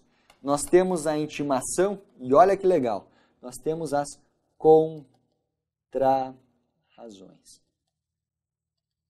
Né? Nós temos as contrarrazões. Como assim, professor, as contrarrazões? Cuidado, pessoal, isso aqui é muito interessante, porque até aqui o réu nem sabia do processo. Né? O réu nem sabia do processo. E nós temos, na verdade, a citação. Eu vou colocar aqui, ó, citação para contrarrazões. Professor, eu acho que você já está trocando as bolas aqui. Não estou não, pessoal. Vejam só. Nós tivemos uma improcedência liminar. O réu nem sabe do processo ainda. O autor, ele fica puto da vida com a decisão do juiz e ele ingressa com a apelação. Ele interpõe uma apelação. O juiz olha a apelação e diz assim, não vou me retratar. Aí o que o juiz faz? O juiz tem que citar o réu, e como o réu ainda não foi chamado para o processo, ele não foi integrado ao processo, ele vai citar o réu, isso mesmo, ele vai citar o réu, para que o réu faça o quê? Para que o réu apresente contrarrazões. Professor, e a contestação? Não tem contestação. O réu vai ser citado para apresentar as contrarrazões no prazo de 15 dias. E ele vai apresentar as contrarrazões ao recurso. Se eventualmente essas contrarrazões forem anuladas, depois ele será intimado para apresentar a sua contestação. Mas aí é outra circunstância, certo? Porque ele vai recorrer, ele vai contrarrazoar do recurso. E nós temos a citação para contrarrazões, por quê? Porque até agora ele não sabia do processo, isso mesmo. Legal, pessoal? Bacana? Tá. Só uma informaçãozinha. E se nós tivermos essa sentença de improcedência liminar e a parte autora não recorrer, e o processo transitar em julgado, o réu não vai ficar sabendo? Não, cuidado. Nós temos uma regrinha prevendo aqui, pessoal, lá no artigo 322, dizendo que a secretaria do tribunal deve intimar o réu para que ele tenha ciência da ação que ele ganhou. Certo? Ele só vai ser intimado para ele ter ciência. Não para se manifestar para mais nada, porque o processo já transitou em julgado, ele já ganhou, já fez coisa julgada formal e material. Certo? Portanto, fiquem atentos quanto a isso e retornem aqui na tela. É importantíssimo isso. Realmente, ele pula a contestação, pessoal, certo? Ele pula, portanto, a contestação. É isso que nós temos aqui. Show de bola? Legal, né, pessoal? Bem diferente, uma temática bem interessante. Nós temos aqui umas regrinhas bem bacanas no que diz respeito a essa parte da improcedência liminar, ok? Vamos lá, pessoal. Aqui, ó, olhem como que isso foi cobrado, né? Olhem como isso foi cobrado na nossa prova da FCC. José ajuizou, vamos lá, José ajuizou procedimento comum, mas acho que ajuizou uma ação, acho que faltou aqui, né, pessoal? José ajuizou uma ação pelo procedimento comum, mas a petição inicial foi indeferida, por conter pedidos incompatíveis entre si, certo? Pedidos compatíveis entre si. Ou seja, nós tivemos um caso de indeferimento liminar. Nesse caso, dessa decisão, dá para fazer alguma coisa? Veja, o que nós estávamos vendo no slide anterior era a improcedência liminar. No indeferimento da petição inicial também é possível apelar? O cara tem que agravar. O que o cara faz? Veja, pessoal, é a mesma ideia. E já aproveito o gancho aqui para explicar para vocês. Vejam só, nós falamos ali agora há pouco a respeito da improcedência liminar lá do 3.3, né, lá do 3.3.2, né, que era o caso em que nós tínhamos a improcedência liminar do pedido e havia a possibilidade de recurso, dentro com retratação, no prazo de 5 dias mandava para o tribunal. E a mesma regra nós vamos ter aqui no indeferimento da petição inicial. Então, já respondendo vocês, vejam só, indeferida a petição inicial, artigo 331. O autor poderá apelar, ou seja, se o juiz indeferiu a minha petição inicial, dizendo que o meu pedido era incompatível, que é a hipótese lá do 330, parágrafo 4º, eu posso apresentar a apelação. E o juiz tem a possibilidade de se retratar no prazo de 5 dias, certo? Portanto, pessoal, a regrinha é a mesma. Deixa eu voltar na tela aqui, mas a regrinha é a mesma. Olhem só, nós temos lá a apelação sendo apresentada, né? a apelação sendo apresentada no prazo de 15 dias, a retratação no prazo de 15 dias, de 5 dias. Se não houver, você vai citar o camarada para, né, você vai citar o camarada para que ele possa, apresentar as suas contra-razões. Perfeito, pessoal? Então, só retornando na tela, é o artigo 331, recursinho aqui, é o recurso de apelação, questão fácil, fácil, fácil para fins de prova. Legal, pessoal? Show de bola? Interessantíssimo aqui, né, essa discussão, questão bem bacana. E olhem, isso não está caindo, pessoal, isso está chovendo em prova. Não tem o ano aqui, mas TRT Sergipe foi em 2016, dezembrão de 2016. Vejam só, se o pedido contrariar enunciado de súmula, olhem só, contrariar, né? Contrariar um enunciado de súmula do STF do STJ, vamos colocar aqui em cima, STF, ou STJ, né? Tanto a do STF quanto a do STJ. O que nós podemos fazer? Olhem só, o juiz mandará citar o réu e procederá ao julgamento antecipado da lide? Não, nós vimos, pessoal, que isso aqui é caso de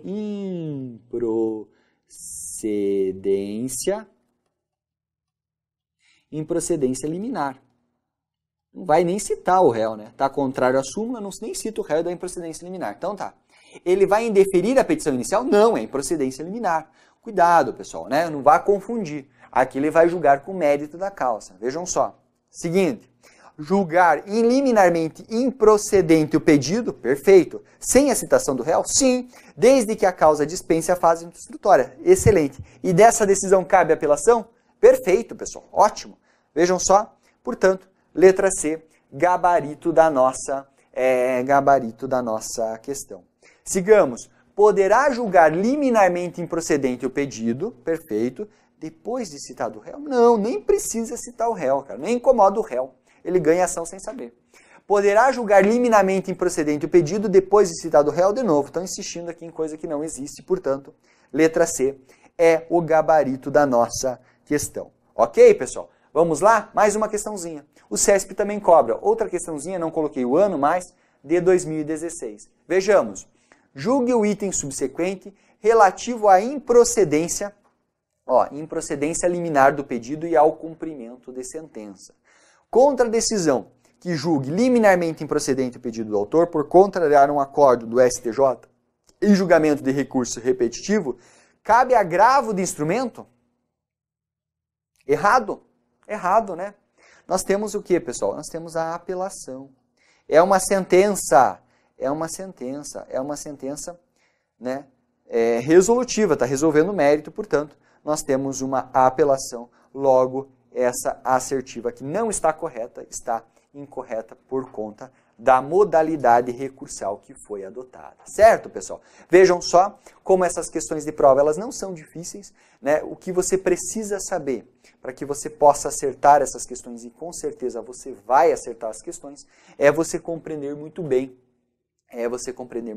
aí cada um desses dispositivos e a gente analisar com calma, resolvendo bastante questões. Ok, pessoal? Perfeito?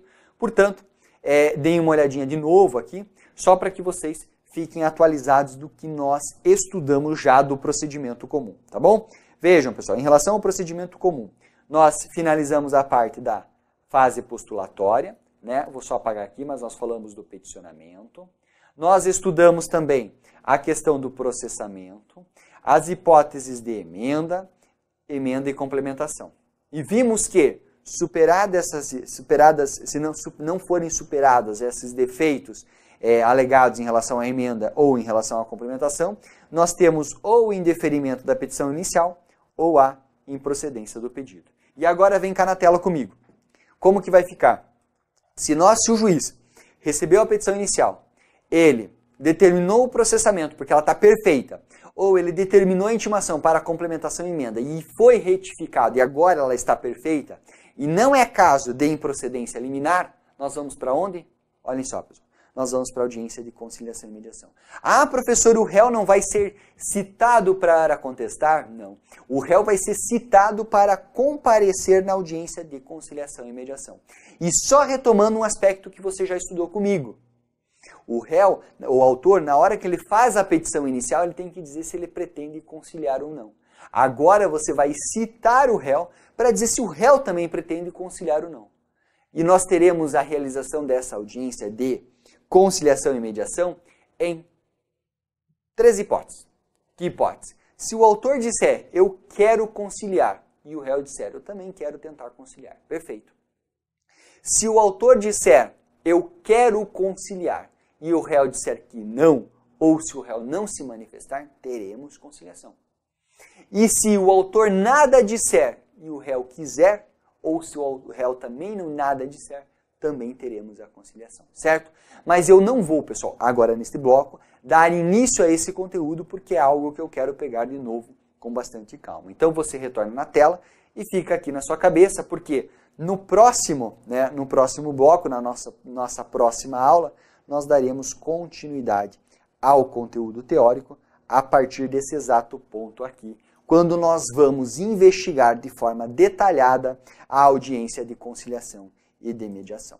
Vejam, pessoal, agora só para fazer alguns alertas finais aqui, vejam só, nós vamos tratar com a matéria de bastante calma, com bastante tranquilidade, porque é importantíssimo que você vá para a sua prova bem afiado em relação a esse procedimento, tá bem?